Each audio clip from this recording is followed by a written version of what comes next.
How are you guys doing today? Welcome back to the GSMC Chip Shot Football Podcast, brought to you by the GSMC Sports Network. I'm your host, Manny Maradiaga, today on October 25th, Friday, here to close out the week and go over what we saw yesterday in Thursday Night Football. A great game between two of the top teams contending in the NFC between the Rams and the Minnesota Vikings. It was ultimately a 30-20 win for the Rams, pretty surprisingly to some, and we're going to go over it on today's show. Plus some more things related to the Rams. Can they now potentially win the NFC West with the display that we saw yesterday? Are we that confident in them to win the entire thing? Plus, also, we're going to get to our game picks and whatnot down the rest of the show, so make sure to stick around for that. And before we get started, as always, if you guys want to get involved with the show in any way that you'd like, through a message, a comment, an opinion, or just anything you'd like to share, please don't hesitate to do so. We are always anticipating your input, anything you have to say regarding the show or anything in the NFL. So please don't hesitate to do that. And if you want to make it absolutely sure that your message does stand out and gets featured on the show, there's an easy way to do that now, just by using the new Super Chat feature. Just click the $ at the bottom of the chat box to send in your Super Chat. In this way, it guarantees that your message gets on the air, and it's also a fantastic way to support our channel, and we rely on your support to keep bringing you the sports content you love, and we appreciate every bit of it. So go ahead, don't keep waiting around, let us know what you're thinking, hit the Super Chat button, and let's keep this show as interactive and as exciting as possible. Please, anything you'd like to say, just drop it in the chat box. I'll do my best to answer it or just react to anything you'd have to say. But with that now being the case, we could talk about what we saw last night in a very entertaining game between the Rams and the Minnesota Vikings. And before the game got started, there was a lot of surprises, or just really one big one, the one that Puka Nacua was going to be active, that he was going to play in yesterday's game. And I really had my doubts about it. I didn't think that Puka was really going to do too much, or that the Rams were going to be overly cautious with him. But, it was just like he missed no time. They went to him, I think, on the first couple plays, and then it was just smooth sailing from there. But overall, the Rams reminded everybody what their offense can truly do last night versus a good defense in the Vikings defense as well. So the Rams ended up beating the Vikings 30-20 and went to 3-4 on the season, while the Vikings drop back-to-back games and they go to 5-2 now. Over the last 5 days, the Vikings have lost both games in pretty frustrating fashion, pretty similar fashion, also just late in the game, not being able to execute in some situations, if you will. And not only did they, have the loss, but it was confirmed today after a couple more tests that their left tackle, Christian Darrisaw, he got rolled up on towards the end of the first half, and now it was determined that he's going to have season-ending knee surgery, unfortunately, so he won't be back, obviously, for the Vikings. An offensive line that's very good, from left to right, tackle to tackle, they're very good. So losing arguably your best one, it's a major blow for them, and their passing game, just their overall offense that has been very, very good up until now. But more so now on the Rams side of things, now they're only one game back of first place in the NFC West. Stafford also had a great night. He threw 4 touchdowns in a great, overall performance. Kyron got involved, and Stafford just looked like, not like a new quarterback, but I feel like he just reminded everybody what he's capable of doing when the Rams have their full array of talent. You combine that with his talent just individually, it's a scary sight. And I know he's like 38, 36 or something like that. He does not look like he's lost any strength in his arm, and it's awesome to see him play like he did. The last time he did throw 4 touchdowns was almost or over a year ago now, just about a year ago, on November 26th against Arizona last year. So we're coming up on that, but it's been a long time since Stafford has shown us that kind of performance. And also, what's worrying on the Vikings side of things, and we're going to talk about it a little bit more after we recap the game a bit, but they are now, the Vikings were held to 2 field goals in the final 3 quarters of this game. So, for that great offense that we have been seeing pretty much the entire season, I think this game and last game as well, that offense has had moments where, they could have executed better, or just the fact that, they're not performing at their level throughout the entirety of the game, and that's a problem, obviously, in the NFL when you're going up against all these great teams, especially in your own conference. You need to be able to put up points throughout all 4 quarters, not just, go out to a lead and try to hold it the rest of the game. But also, just one last note here, Stafford also accomplished a bit of history. He passed Dan Marino for 9th place in the NFL in total completion, so just adding to his resume as being one of the more talented, accomplished quarterbacks just of our generation. So that's also great to see. But on the game and some of the performances, we talked about Stafford. He almost threw for 300 yards. He was at 279. He threw an interception as well, but he had those 4 touchdowns. He was never sacked in this game, which for this Vikings team and the amount of time that they blitz and try to get in your face, they were unsuccessful in doing that against Stafford. He was 25 of 34 on the day. Kyren Williams had 97 yards on 23 carries. He scored a receiving touchdown. That was part of the 4 touchdowns that Stafford threw. Like I said, Puka Nacua, great game, 7 receptions, 106 yards. Cooper Kupp, not the same numbers, 5 receptions for 51, but he scored a touchdown. And Demarcus Robinson, his 2 catches that he had the entire game, came in the second half when he scored both touchdowns, totaling 35 yards overall, and those 2 touchdowns, like I said. So a lot of the attention, rightly so, went to Puka, Cooper Kupp, Kyren Williams passing and running the ball, and they put up 30 points. That's how potent all these players are for the Rams, alongside Matthew Stafford, driving the ship. It's an exciting thing to see now, because I was kind of worrying about the fact that we weren't going to see this full Rams team, but now hopefully we can see it going forward. Then also on the Vikings side of things, not terrible numbers. Sam Darnold, 240 yards and 2 touchdowns. Aaron Jones had like 60 yards. And, Justin Jefferson, kind of weird looking at it now.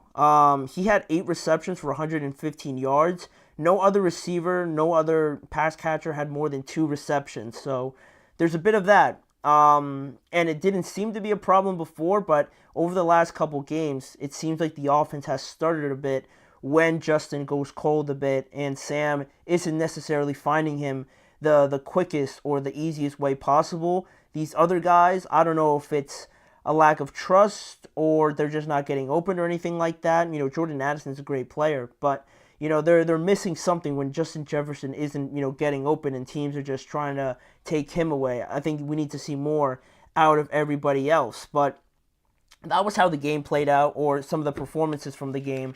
But now looking at how this sequence of events kind of came down in this game, we looked at how it started. Both teams scored on each of their first 2 drives quickly. It was 14-14. And then we saw the flip side of it, right? Both teams punting on each of their next 2 drives right after that to go into halftime at 14-14. Then in the second half was where, one team made the difference, one team adjusted, and the other one just failed to do so. The Rams began the second half with an interception on Stafford. Stafford threw an interception, and the Vikings actually picked it off. So you're thinking, this Vikings defense finally, showed up. They finally made an impact in this game, but the offense was only able to get 3 points. I thought that was a pretty disappointing part of the game for the Vikings, because, they were in the red zone and how they executed to start. I felt like the way the Rams kind of came back and answered them touchdown for touchdown, I felt like they needed to swing back, and throw another punch, but unfortunately they only had a field goal. Then we started to see Los Angeles finally break the dam, and they stepped up and, scored a touchdown. They went up 21-17. Then the Vikings, again, unable to punch back, and they only got a field goal in their following drive, making it 20-21. And like you'd expect, like you guys saw the game, the Rams scored once again. They had a flow going. They were in rhythm now in the second half, and they put up back-to-back touchdowns to go up 28-20. And then at the end of the game, obviously there was that blatant face mask that wasn't called, and it was called a safety instead. And the Rams ended up winning 30-20 as we got there. The Vikings failing to score in the second half, and it is concerning. Minnesota is one, if not the best first quarter teams, just based on how they come out, how they game plan everything. You always hear football players or just football guys talk about how the first 10 plays or the first quarter or something like that are always sequenced. They're always planned out. And the Vikings are doing a great job of that. But once it gets to the third, fourth quarter, it starts to get a little tight, and you don't really know why this offense just all of a sudden doesn't seem as smooth as it started the game. And also, it's odd because their defense, once this Viking team gets on top of a team and starts, putting up 14, 20 points on them in the first or second quarter, and most teams aren't able to answer back like the Giants, like the Jets were, or at least they were too late in trying to do so. Then their defense starts to get all over them. They start rushing the passer. They start getting in opposing teams' faces. But now, over the last couple weeks, we saw Green Bay almost come back. The Lions were able to stay in rhythm with them, and same thing for the Rams. They don't trail by that many points, if at all. So Minnesota's defense is vulnerable because the passing defense isn't great in a tight game where the opposing offenses are trying to actively try to pass the ball. It looks like the Vikings are making mistakes in communication, or they're just not able to cover the opposing team's receivers, and that's a problem for this defense if they're not getting home on the quarterback. And just overall, on the offensive side of the ball for Minnesota, to be struggling like this, to score touchdowns late in games, the red zone conversion wasn't great other than the first two drives. So it is a little bit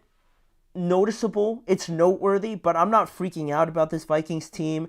We saw the way Justin Jefferson reacted, throwing his helmet, and it was kind of funny when we saw him shaking his head after Cooper Kupp kind of made that catch, kind of showing everyone's frustration, all Vikings fans' frustration, just like they couldn't believe that this was happening to them. It seemingly back-to-back weeks, but I'm not freaking out about the Vikings yet. At some point they were going to run into a tough stretch, and we're going to see what they're made of now. But I think it more so had to do about the Rams and having a great game overall. And we're going to talk about more on the Rams in our next segment. This was more so on just the game, but in the next segment, I want to focus more on the Rams and talk about their chances now of really making a push for the division and potentially winning it, since they're not that far off from first place. So we're going to have that discussion when we return. You're listening to the GSMC Chip Shot Football Podcast. I feel like I'm losing my mind. Is everybody in the world blind? Please, Lord, give me a sign, a sign. I feel like I'm losing my mind. Is everybody in the world blind? Please, Lord, give me a sign, a sign. I wanna be the greatest. Everybody on their fake shit. I look around and feel like everybody is the fakest. I make this every day and I'm impatient, hoping one day I blow up from the basement. Statement, the top is so vacant. I don't hear shit that I think is amazing. Waiting for my day when I'm playing sold out shows for 1,000 faces. Hey, give me that crown, get in my way and to be put down. It ain't your place, all this my town. If I want that shit, then I'll get it right now. I'm losing it, the noose it fits. I'm losing shit, a stupid myth. You choose to live or choose to dip. You choose to fight or lose your grip and lose a gift. I feel like I'm losing my mind. Is everybody in the world blind? Please, Lord, give me a sign, a sign. I feel like I'm losing my mind. Is everybody in the world blind?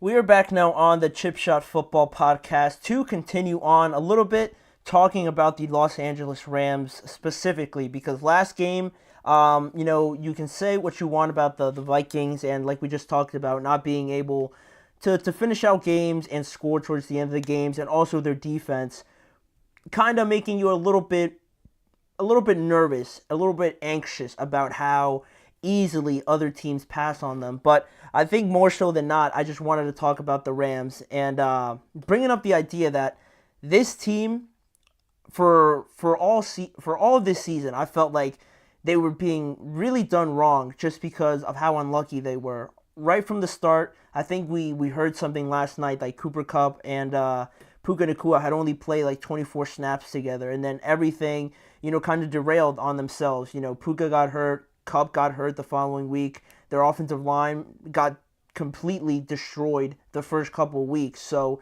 they were sitting at 2-4, and it was looking like it was teetering for a second, right? Last night I wasn't sure if Kupp and Nakua would return and impact this game immediately once it was announced, but both finished this game as if they never missed time, and Puka right from the start was looking great. We said he had like 7 receptions for over 100 yards.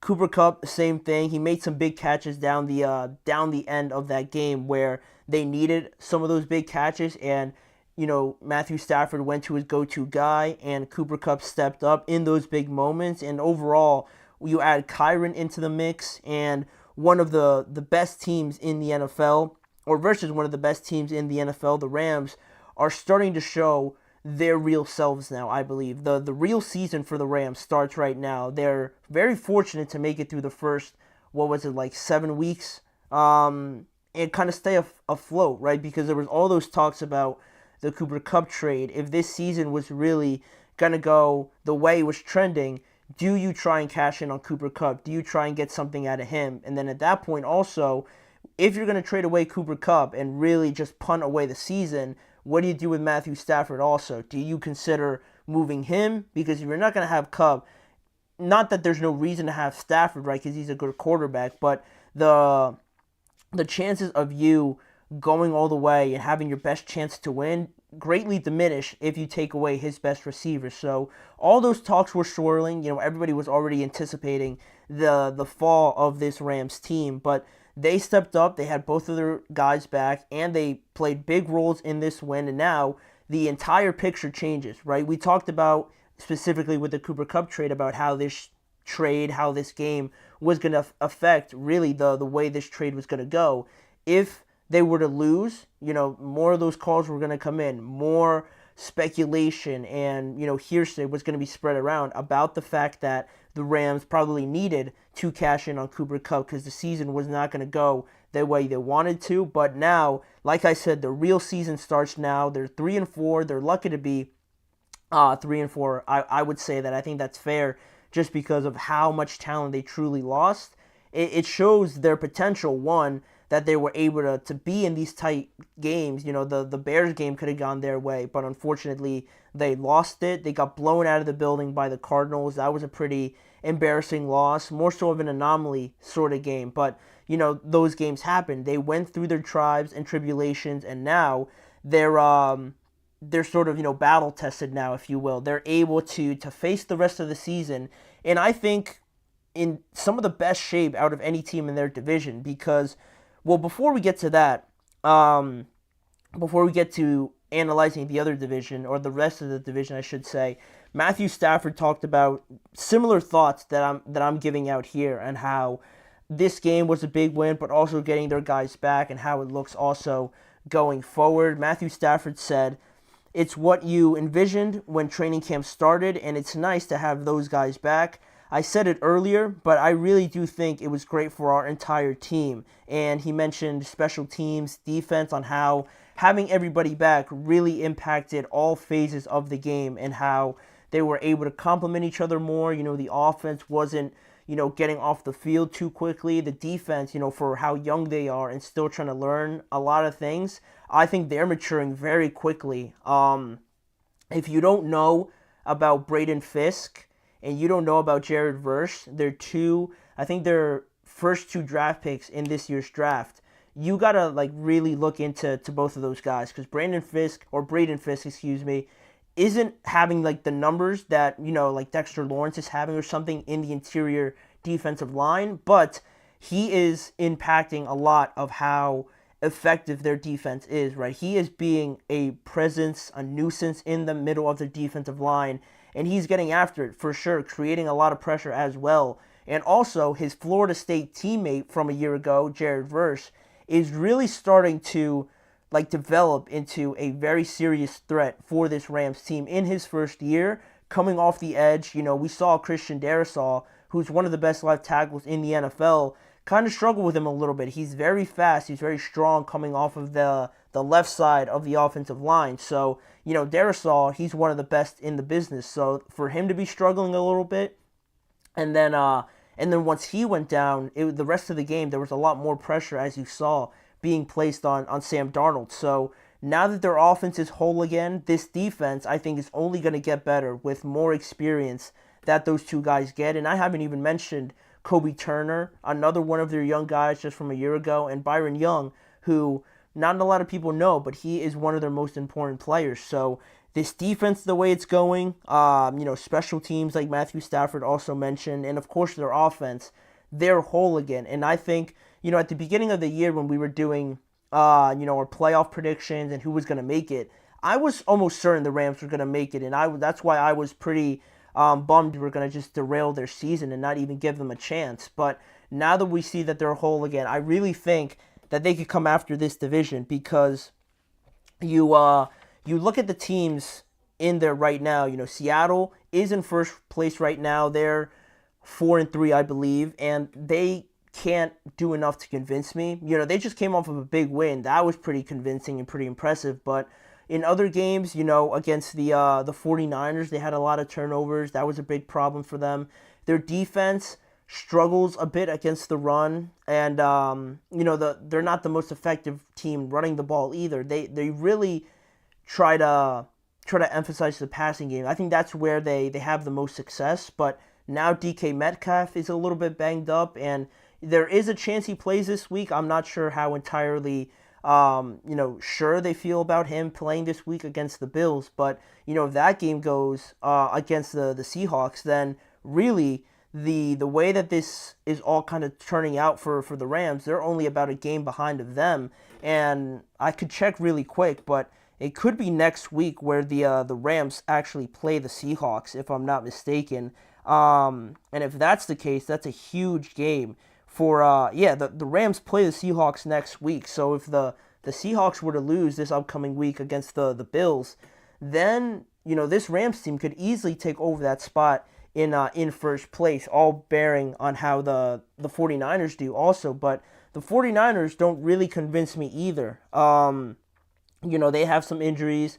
They haven't looked quite like themselves as much, or they haven't looked as dominant as they have that much either. And they have to go back to running the ball effectively. Jordan Mason got injured, so it hasn't really been there. But hopefully he can get back to doing so. A great opportunity against the Cowboys this week. But even still, I feel like their defense doesn't feel like a top unit. I mean, they have some good players, obviously. They have a lot of good players, but it feels like in some moments, like against this Rams team, they gave up a lead. Against the Cardinals, they gave up a lead. And Brock and this offense has looked a little bit off, and now they're not going to have Brandon Ayuk. I don't know if this 49ers team is going to look exactly how they have over the last couple of years. So that's two teams. And Arizona, obviously, no shade to them. They beat this Rams team, but, I don't think they're there yet. Obviously, I think they still need more offensive help and definitely more defensive help. But when they get it, they're going to be good. That's how much I believe in Jonathan Gannon. But, this is why I feel like the Rams are turning the corner. You hear everybody say it, right? It gets kind of old, but they always say you have to be hot at the right time. You got to be playing your best ball at the right time towards the end of the year. And now I feel like that's the moment right now for the Rams. They made it through the first half. Now the second half of the year, hopefully if they have everybody healthy, I don't really know how you can have a lot of doubts about this team, because they were able to stay around 500, and now they have one of the best receivers coming back, a guy that had a historic rookie season last year in Puka Nacua. More people need to start talking about Kyren Williams as a top 5 running back. He's really been impressing me over the last couple of weeks. And Matthew Stafford, one of the best to do it in the NFL still in this day and age. So it's hard to point out something that they don't have. And according to some of the reports, they have a couple more offensive linemen, a couple more starters. supposedly coming back in a couple of weeks, so they're only going to get healthier, hopefully. They feel like the ones that are, have gotten over all their tests, over all their struggles. It feels like now they're poised to go on a run, and it's exciting because I think they have an exciting team going forward. They've done a great job of building it up. But lastly here, I almost forgot to mention this quote by Sean McVay, because he talked about the trade reports around Cooper Kupp and how, to kind of emphasize the point that we made earlier, how this win kind of put all those rumors away. Because Sean McVay said, "I think about coaching our team. We're an inside-out organization. I'm really glad to have Cooper Kupp back with us, and that's what I expect to stay that way." So he also did confirm that teams did reach out, but I think this statement says enough that they're not thinking of trading him anymore. By the way that he was talking, it looked like he's pretty convinced that they're about to go on a run here. And for everybody, even on this show, we talked about the Vikings, the Lions, and the Packers being the top 3 teams.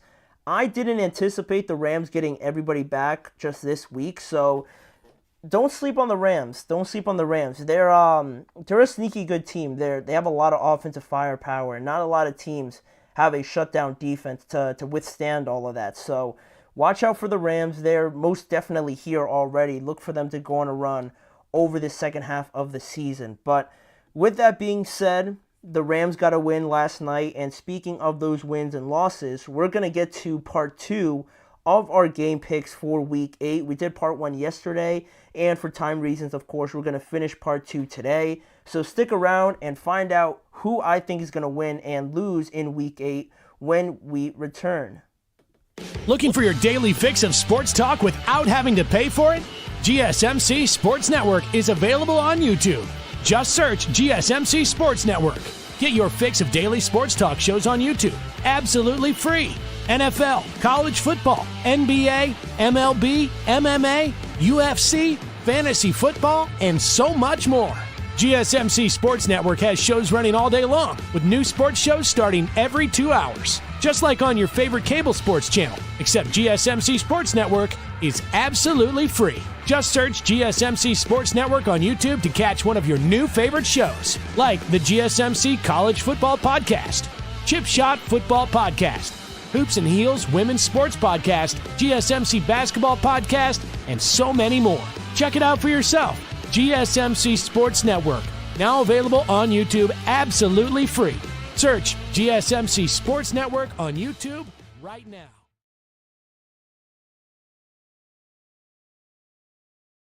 We are back now on the show to get to the rest of our game picks from Week 8. We did part 1 yesterday, and now to finish it off, we're going to get to part 2 today. And looking at it, it's the same slate of games, or same amount of games, I should say. 7 games that we have here on the screen to go over and decide who's going to win and lose. There's some interesting matchups here that could decide a couple things, and just a lot closer than you might think. So starting on the left side, as always, looking at the Colts and the Texans already playing the second game of their division series. The first one went to Houston, only by 2 points though. The healthiest Houston has been in Week 1, obviously, where these two teams squared up in, or I should say in Indianapolis, obviously. In Indianapolis, the Texans won 29-27, and they had Nico, they had Joe Mixon run crazy. Did Tank Dell play? I might be getting that wrong.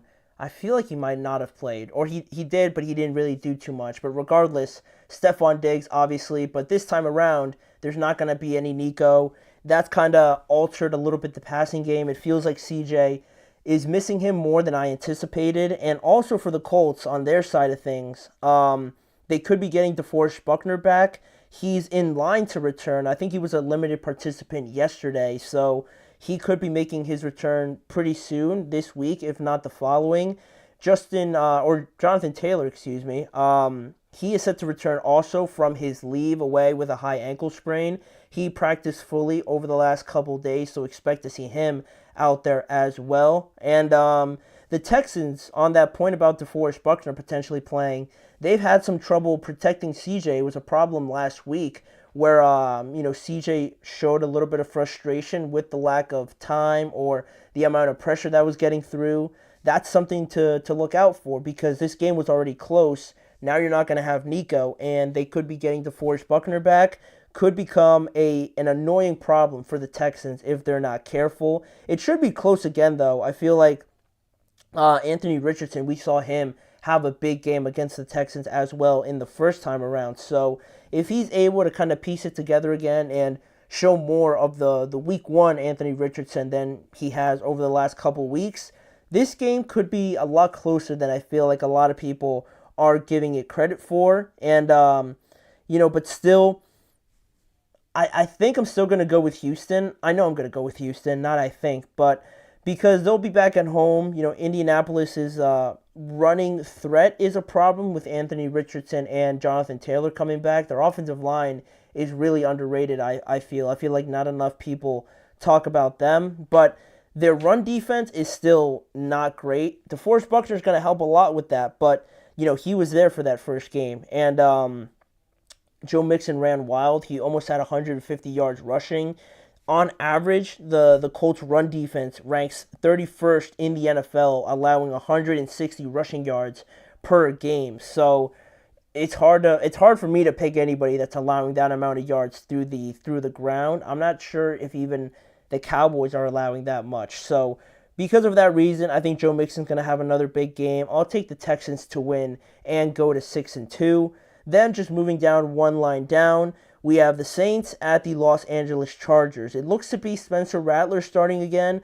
I don't think Derek Carr's healthy enough to play just yet, so it'll be Spencer Rattler out there again. They anticipate getting Chris Olave back, which this offense desperately needs. And, both of these teams, though, they both had rough games last week. The Saints against the Broncos, getting smacked around at home. And the Chargers, just another ugly offensive performance by them against the Arizona Cardinals. To lose that game, it felt more like they lost it than the Cardinals won that game. So both of them are trying to shake that bad taste that they have in their mouths. And with that still being the case, and how I'm going to decide this pick, it's just the fact that both teams had one side of the ball play pretty bad last week. So we look to the other side of the ball, and to me, the Chargers are going to win this game, in my opinion, because the Saints defense just really has not been good enough, or as good, I feel like, as a lot of people thought. They had basically the same cast returning, and that felt like the most stable part of the entire team, right? Because the offense, you didn't know what Clint Kubiak was going to bring. You didn't know it was going to turn out this well in the first 2 weeks at least. So with that being the case, and their offense now being pretty impressive overall, that defense has kind of been trailing behind them. And in terms of how well they're doing, or how bad I should say they're doing, they're the worst or third worst in rushing yards per game. They allow 146 rushing yards per game, and they're 28th also in allowing 248 passing yards per game as well. Both, bottom 5 to 6 in the NFL, and it's not great for the Saints right now if they can't even answer on offense with their quarterback there. The Chargers have a pretty good defense, a solid unit there, and that's why they're always in tight games. So the offense for the Chargers has to play better. It's hard for them to play worse. So I'm going to go with the Chargers back at home to take this game over the Saints. Unfortunately, the Saints lose their 6th game in a row if this turns out to be true, which things need to happen there if that is going to be the case. But the next game, we kind of hinted at it a little bit. The Bills are going across the country to face the Seattle Seahawks, two first-place teams in their divisions at this moment. Buffalo is on a 2-game win streak now with Amari Cooper obviously coming off of his first game, and Seattle snapped a 3-game losing streak last week on the road in Atlanta. And now we mentioned DK. He might not be playing in this game. They're still going to wait it out. I'm sure it'll be a game-time decision if I were to guess, because this MCL sprain, they're working it out, seeing if he's going to play or not. But I'm not too sure right now if he is going to play. I don't know if it has been confirmed yet either.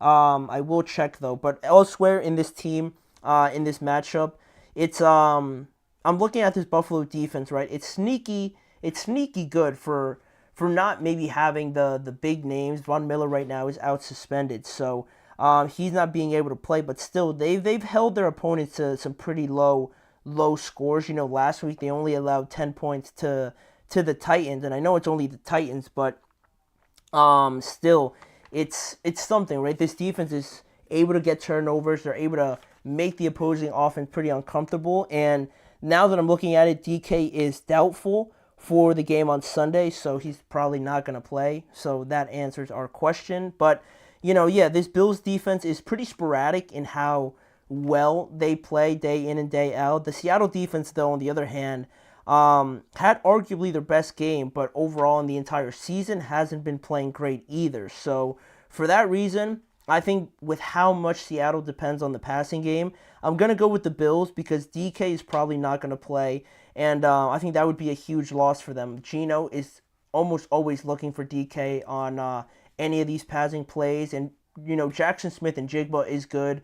Tyler Lockett is solid, but I don't think that's enough to compete with the Bills and how well they run the ball. Now they have Amari Cooper, Khalil Shakir, Keon Coleman had a big game last week, so I don't think they match up well. So I'm going to go with the Bills in this one. Then, this next one, a matchup between the top pick in the NFL draft and the second overall pick in the NFL draft.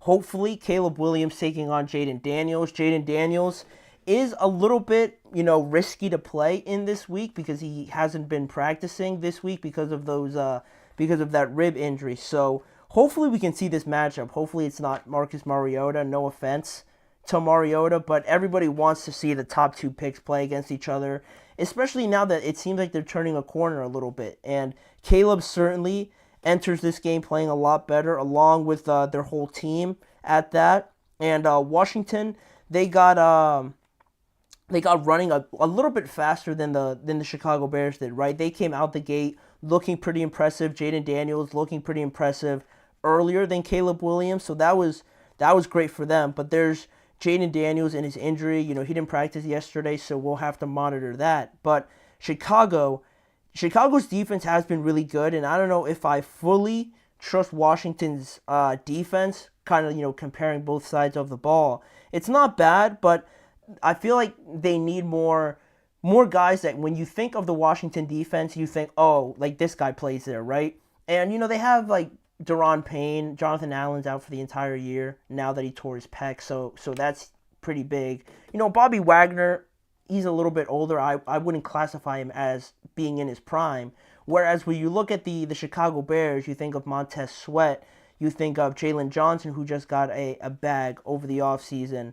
And guys like that on their defense, Tremaine Edmonds, TJ Edwards, those guys, they have some names on that defense, and they're very good. So because of that, I really do like Washington. But the uncertainty with Jaden Daniels and their defense, to me, not being convincing enough, especially on offense if they don't have it humming, I think I'm going to go with Chicago here. I think Caleb steals some of the limelight, some of the spotlight away from Jaden Daniels here. If he plays, he gets a big win, and the Bears go to 5-2 on the year in this game with Caleb Williams defeating Jaden Daniels and the Commanders. And then the last three here, Denver at Carolina, not the most appealing game. Bryce Young's actually going to start again because Andy Dalton was involved in a minor car crash. Seems like an oxymoron, but it obviously could have been worse. He's fine, his family's fine, but he injured his thumb in that accident, so he's not going to be able to play. Bryce Young's going to start, but I'm going to go Denver all the way. It's going to be back in Denver, and they're expected to get Pat Surtain back. This defense, I think, is just going to be all over Carolina, and they don't have Deontay Johnson playing and another receiver playing, so give me Denver, obviously. The Chiefs and the Raiders, Hopkins going to debut. Funny enough, the Raiders are the last team to beat the Kansas City Chiefs, just in general. They beat them last in Kansas City. I think it was last December with Aiden O'Connell playing, and of course, he's not playing in this game, so I'm going to go with the Chiefs, obviously. I think Hop's going to have a big game, and not prove people wrong, but just remind everybody that he's still DeAndre Hopkins. So give me the Chiefs in this game. And lastly, the biggest game, arguably, some of the two teams that draw the most attention. The Dallas Cowboys at the San Francisco 49ers. Dallas coming off of that bye. Micah Parsons has been ruled out for this game, and I don't think Deron Bland's going to play either. And Kittle and Debo were a little bit banged up. Debo was actually in the hospital with pneumonia, but they should be good to go. I know they've been limited. They might have been full today. I haven't checked, but those two guys, I expect both of them to be out there. And the recent dominance also helps a lot, that the 49ers have won the last 4 meetings between these two teams. And although both teams need this win, I feel like the 49ers, it would serve them better, because I don't think the Cowboys are going to do much anyway. If they win this game, it doesn't really change my opinion on them. Whereas if the 49ers lose this game, or more so if they don't win, I'm going to be feeling a lot more concerned about them if they go to 3-5. And how they lose this game also, it's going to really bother me and worry me. I'm not a 49ers fan, but they should be better. They should beat this team. So that's why I'm going to go with the 49ers to win. It would be a catastrophe if they didn't win this game, honestly, at home.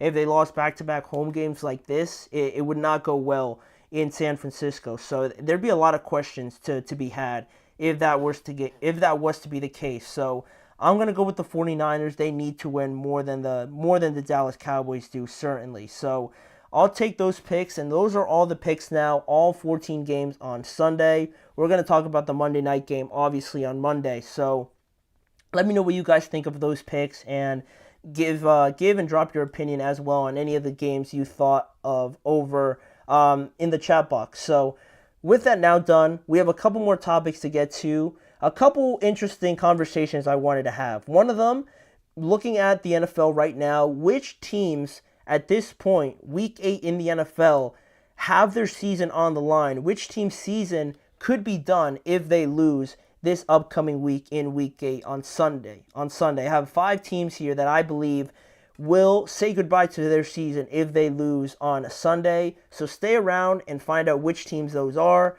You're listening to the GSMC Chip Shot Football Podcast.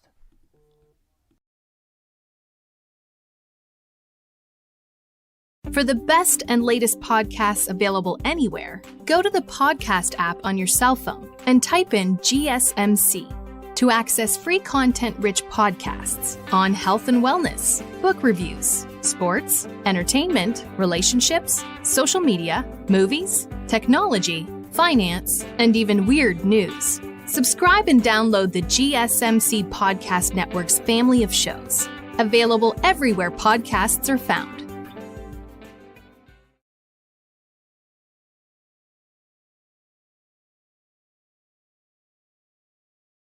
Back now on the GSMC Chip Shot Football Podcast to dive into these last 2 segments here.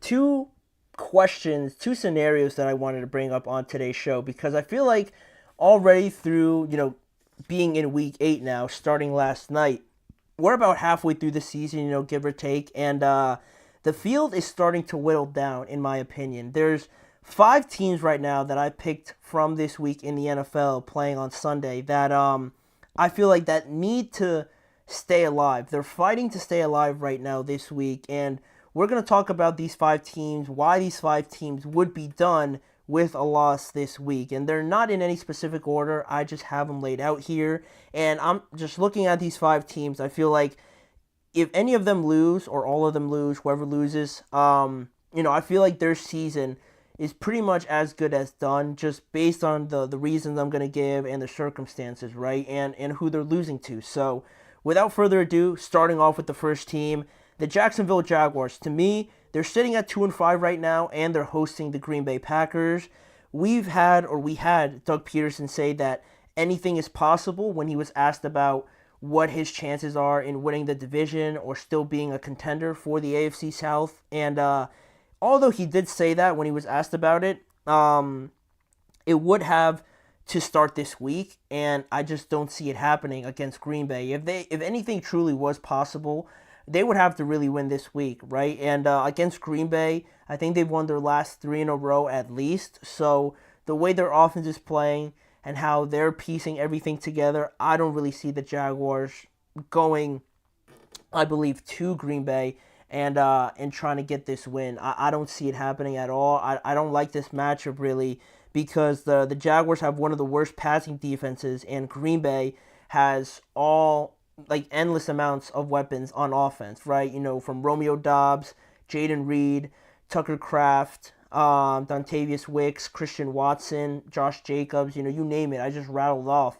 like 5 names there. And the Jaguars just really haven't been able to stop anybody through the air, or really the running game or the run defense hasn't been, you know, lights out either. I don't really see a way, unless the Packers play pretty bad, to for the Jaguars to win this game. And likely, once they drop to 2-6, like I predicted yesterday, they'd only have to lose like 2 more times the rest of the year if they really were to have a chance, right? If they were to go to 2-6, you might think, all right, well maybe you know, it's not the end of the world technically until, you know, they're mathematically eliminated. But, you know, 2-6 and the way that they have been playing, I don't see them losing no less than 2 games, right? Which I think would be needed for them to even have a chance, because after the Packers, they're going to play the Eagles in Philly. They're probably going to lose that game. Then they're going to host the Vikings. They're probably going to lose that game. Then they're going to play the Lions, the Texans after that. Their next win couldn't come until December 8th when they play the Titans. So, you know, you could speculate that they could win any of those games, the next couple, but I don't really see it happening. So, to me, that's why I believe if they drop to 2-6 now, I don't fancy them in any of these other games. So, their season to me would be as good as done. So there's one team, right? The Jaguars are the first one, again, in no particular order. But the next team I have on here might be a surprise to some. I have the New York Jets on here. I feel like their season would really be done if they lose this week against the New England Patriots. A lot of you might not think that that's even remotely possible, but, you know, this Jets team was supposed to beat the Steelers last week, right? Everybody, I'm sure, I don't how many people do you guys think bet on Devontae Adams to score last week, right? For this offense to really click, everybody, and thought that this Jets team, this offense was just going to click into place last week, and it didn't really work out that way, obviously. And the defense didn't play great, and I'm not saying they're a bad team. I like the fact that Aaron Rodgers is there with Devontae Adams. I said that last week, but the way that it keeps surprising people that they have been struggling a little bit. I'm not by any means saying that they're going to lose to the Patriots, but if they were to lose to the Patriots for whatever reason, right, the offense still isn't clicking, you know, something's going wrong, right? If they were to lose to the Patriots, other than the fact that they were 2-6, right, and in the AFC is very tough to overcome, losing to a team like the Patriots, right, they have no business losing to them. They already beat them this year, and now they have a rookie quarterback playing. Their head coach just called them soft. They can't lose to this team. I don't think they will lose, but in the odd, slightest chance that they do, to me their season would be over, because it'd be hard to overcome that. Then you really have to run the table, I'd assume, the rest of the year. And, you know, losing to the Patriots, what's going to happen when you play the Bills again, or some of these other teams they still have to play. So I think the Jets are going to win, but the fact that there is some doubt out there for this team still, I think says a lot. So if they were to drop to 2-6, their season would be pretty much as good as done, in my opinion. So those are 2. The next team I have on here, another AFC East team, the Miami Dolphins, and they're 2-4 right now. Tua is scheduled to return this week. He cleared concussion protocol today, I believe. So he is going to play against the Arizona Cardinals. They host the Cardinals down in Miami. So the Dolphins, other than this game, which is pretty even, I would say, even though I picked the Cardinals to win, if they lose this game and go to 2-5, the next games they play, sort of similarly to the Jaguars, they play at home against the Texans. They play the Los Angeles Rams. They play the Buffalo Bills. They play Green Bay, and they play San Francisco. If the Dolphins lose this game to the Cardinals, I don't know if they win any of these next games, honestly. Maybe Houston, but I don't think the Rams, the way they're playing, Definitely not the Bills. Green Bay, I doubt it. And San Francisco, maybe. But at best, that would be, 2-3? And if they lose this game, I don't really see them really challenging anybody, not the Bills, especially for that division. And the way, I don't really know how Tua is going to look out there. I'm hoping everything goes well and hopefully plays great, and, stays healthy and whatnot. But I'm just not sure. And the Cardinals aren't as much of a pushover as a lot of people might think. They've had some good games, some tough games, have played a couple teams tough. So this Dolphins team, this isn't a guaranteed win. So if they lose this game and go to 2-5, the way the rest of their schedule is, it becomes tough for me to really believe that they're gonna find it within themselves to win a couple of these games in a row. Especially, it's extremely tough to do. So they're another team that if they lose, I would really consider, tossing this season up, because it wouldn't look great at 2-5. So the last couple teams I have on here in the NFC, we got the New Orleans Saints. Right now they're 2-5, and this time they travel to the Chargers. And like I said, Derek Carr is unlikely to play in this game, but it's not an impossible game. Just in the optimistic view that the Chargers just lost to the Cardinals, and the offense really isn't something that overwhelms you too much, right? J.K. Dobbins is a good player. Ladd McConkey has been looking very solid.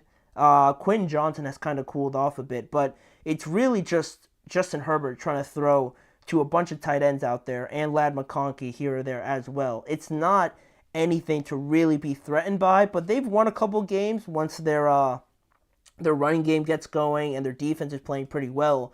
But it's not an impossible game, right?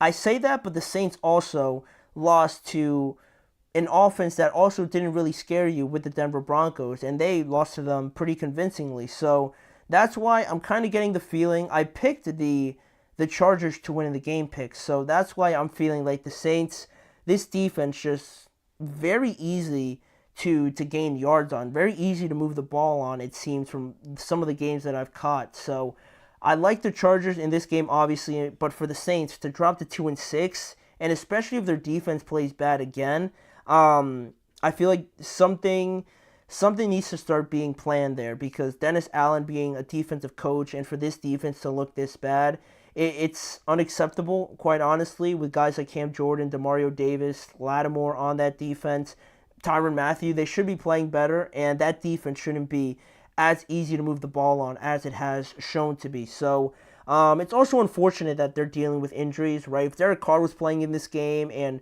Rashid Shaheed hadn't gotten hurt for the entire year, or going to miss now the entire year, I would feel a little bit more confident in them to kind of save their season here. But I feel like they're going to drop to 2-6, and losing 6 in a row, pretty much, no team losing 6 games in a row is optimistic about the rest of the season to just flip that switch and run the table.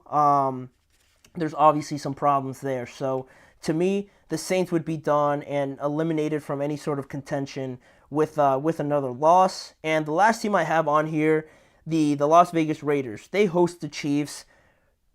They're probably going to be 2-6. So unfortunately for them, their season is coming to an end, just based on what I'm thinking. But this may be the most guaranteed one because of what I just said. And, it's DeAndre Hopkins' first game with the Chiefs.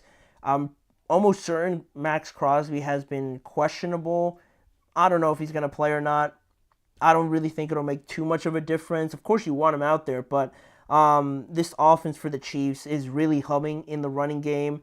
The Raiders haven't been great at all, really stopping the run or the pass, albeit that. So with a pretty permeable defense and their offense who, is in a limbo right now because you move on from Devontae Adams, Aiden O'Connell, you named him the starter. He fractures his thumb or injures his thumb. And now you go back to Gardner Minshew, who had some more turnovers in this past game as well. And now he's playing a very good Chiefs defense. I don't know if he's going to throw any less than at least an interception or two. So the Raiders are going to go to 2-5 in my opinion. I don't really like this matchup at all. And, they haven't really taking that next step. So I feel like they're going to drop to 2-6, and that'll pretty much wrap up their season with the issues at quarterback. Now, if anything, they know that they have to build around Brock Bowers, who is arguably the best thing about their offense right now with how good he's playing. But yeah, I mean, I feel like they're going to lose. So at 2-6 in that division as well, I don't really see them winning any of those other games. And also, they've lost.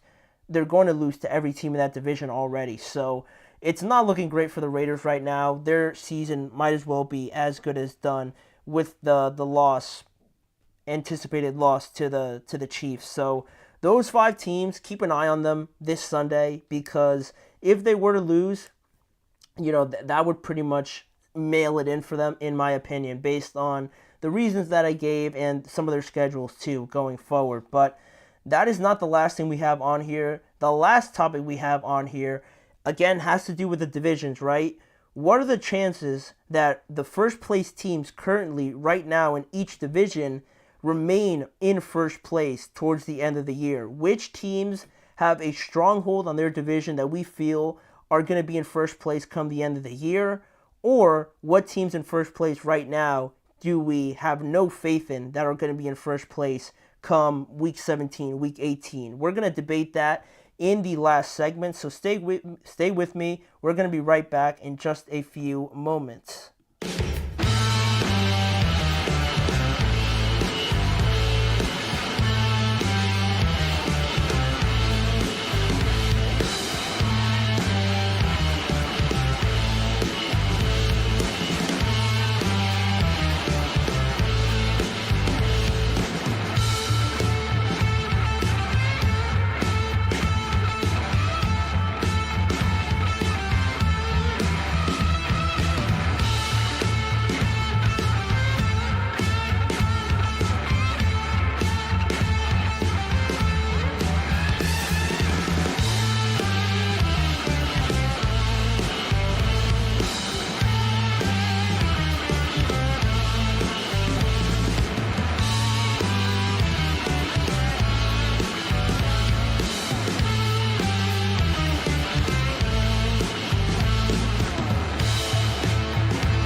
Thank you for joining me here, guys, on the last segment of today's show to wrap up the week. Just going over this segment that I was thinking of just as I was getting ready for the show.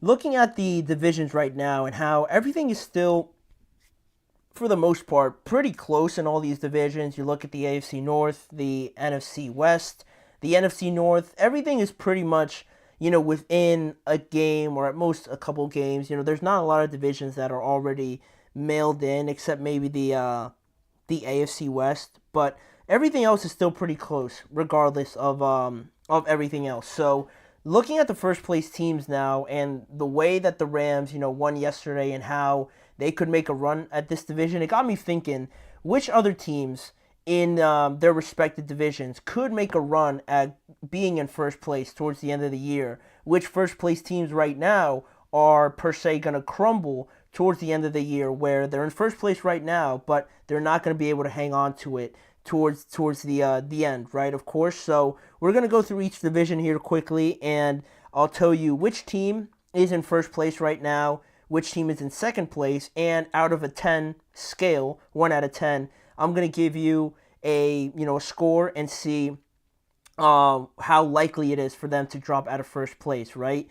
10 being the absolute guarantee that they're not going to be in first place come the end of the year, or closer to 1 where they're probably going to be in first place, right? So we're going to start off with the AFC North. Right now, the Baltimore Ravens lead that division at 5-2.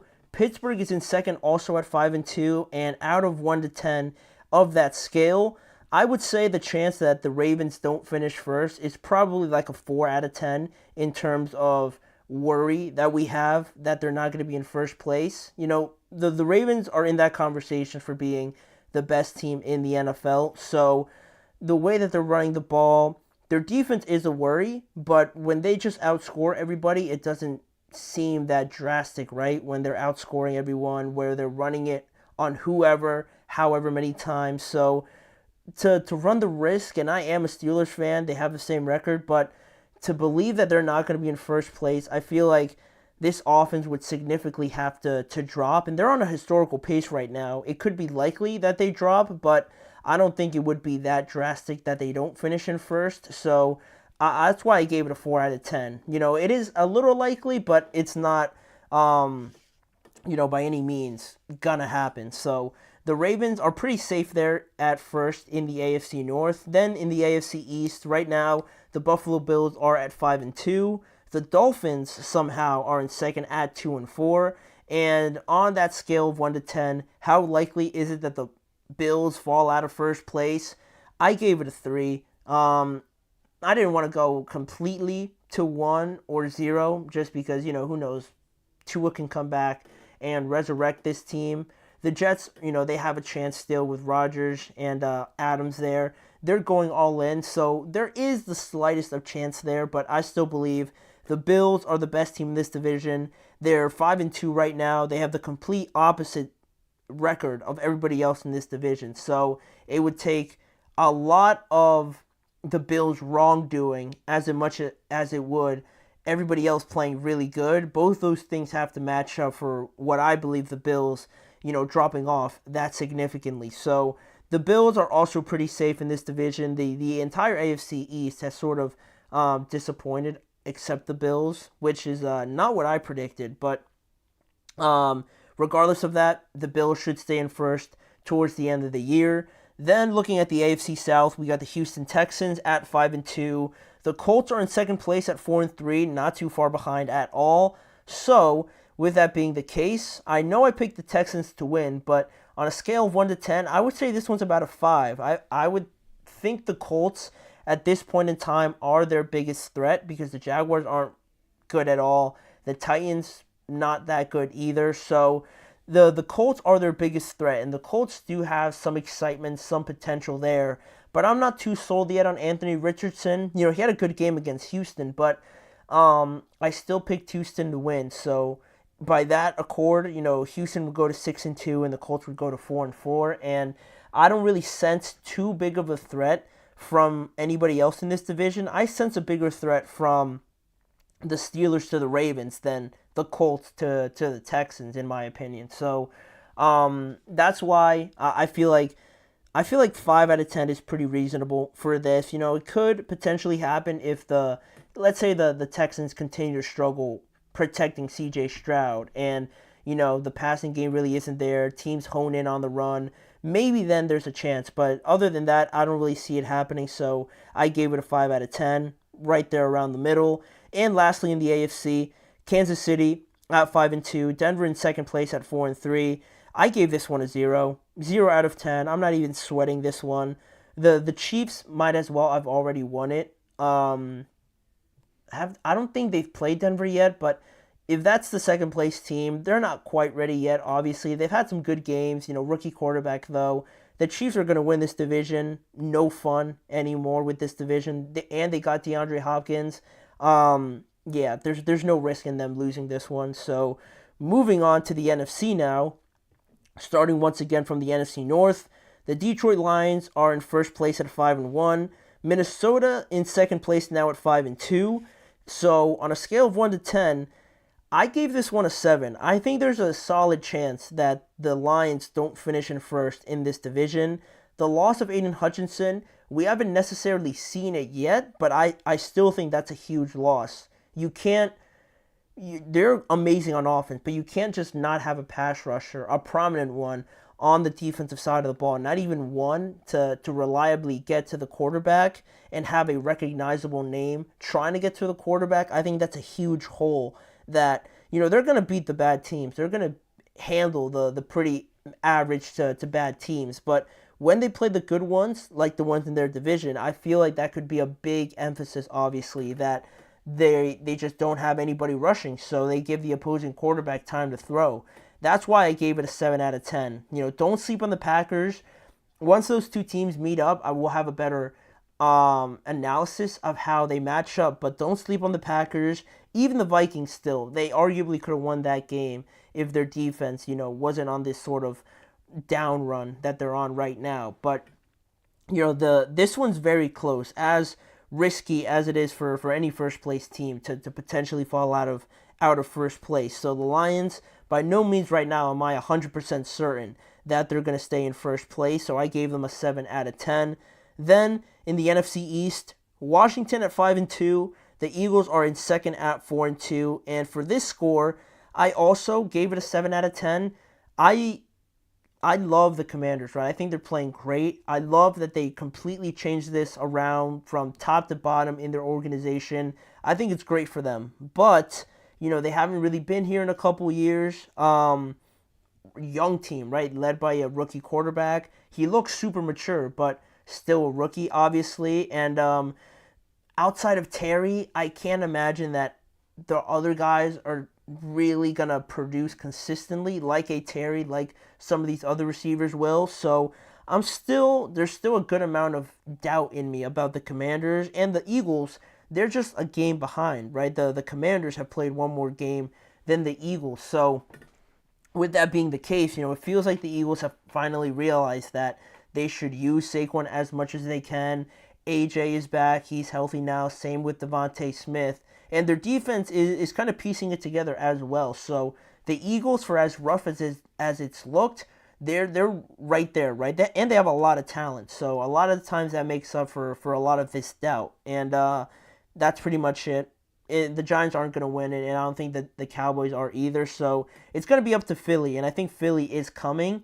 They're chomping at the bit here, so I gave it a 7 out of 10. And just lastly, the last couple here, we have the NFC South. The Falcons are in first place at 4-3, and the Buccaneers, I guess, tied for first place, also at 4-3. I gave this one a 4 out of 10. I'm not too convinced because of the fact that, Atlanta hasn't been totally convincing, right? They haven't been playing lights out. They have some good wins on their record, but the game last week against Seattle, the loss to the Steelers, the loss to the Chiefs wasn't so egregious, obviously, but they have their moments where it just doesn't work out very well for them. So they're a good team, but they still need to work out a few things. And the Bucs, unfortunately for them, they're really the only threat, and they just had Chris Godwin go down with a dislocated ankle. Mike Evans isn't going to be back until their bye week, I think like week 11 or something like that. So it comes at the worst time because they're going to play Atlanta. I don't think they're going to win, so Atlanta's going to take the first overall spot. Then they go to Kansas City, and then they host the 49ers. So it could be too little too late by there. So I'm not really sensing a big risk for them to fall out of first place because of the schedule and the injuries, obviously, to the Buccaneers. And lastly, the NFC West, the most anticipated one so far through this segment. Seattle right now is in first at 4-3. Everybody else is tied for second at 3-4. So to me, out of a scale of 1 to 10, I gave this one a 9. I'll put anything on it that the Seahawks don't finish in first place. There's no way they do. I feel like a lot more people would be confident in the 49ers, but I'm thinking the Rams are going to take this. I really do. I think the Rams, the way that their offense is humming just after one game, their defense, I'm a big believer in. I like the guys that they have, and they managed to survive all of these hurdles, right? So I don't think the Seahawks are quite there yet defensively, and just heading into these next couple of games, they lost to the 49ers, and now they play the Rams, who look to be as poised to go on a run as anybody. So I don't think the Seahawks right now sitting in first place, there's no way they stay there towards the end of the year. Maybe second, maybe they still make the playoffs, but I don't think they'll finish in first place. I think the Rams, they got something going here, so I'm going to go with them. And that's going to do it for all the divisions, obviously. There's a couple gimmies in there that, like the AFC West, that are pretty much decided, but there's a couple that, by no means are just gimmies either. So stay tuned for that. These division races are going to heat up like they usually do in the second half of the year. So we're in store for a lot of must-see games coming up. But for right now, that's going to conclude today's episode. Thank you guys for staying with me to the end. Please remember to like, follow, and subscribe to the Chip Shot Football Podcast, as well as following the network on all forms of social media. And if you want to catch more of this show, check out both YouTube channels, the Sports Network channel and the Podcast Network channel on YouTube for more NFL content just in a variety of different ways. And also, remember to tune in every weekday at 6:30 p.m. Eastern Time for more discussions, more coverage of the NFL each and every weekday with me, Manny Maradiaga, as your host. Thank you guys for joining me. Hope you guys have a great weekend. We'll be back here on Monday as usual, same time, to discuss all the fallout of Week 8 in the NFL.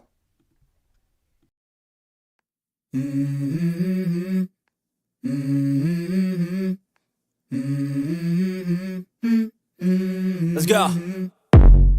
I wake up to a little bit of drool on my pillow, feel like it's gonna be a bad day. Yeah, I'm tired of shit and the coffee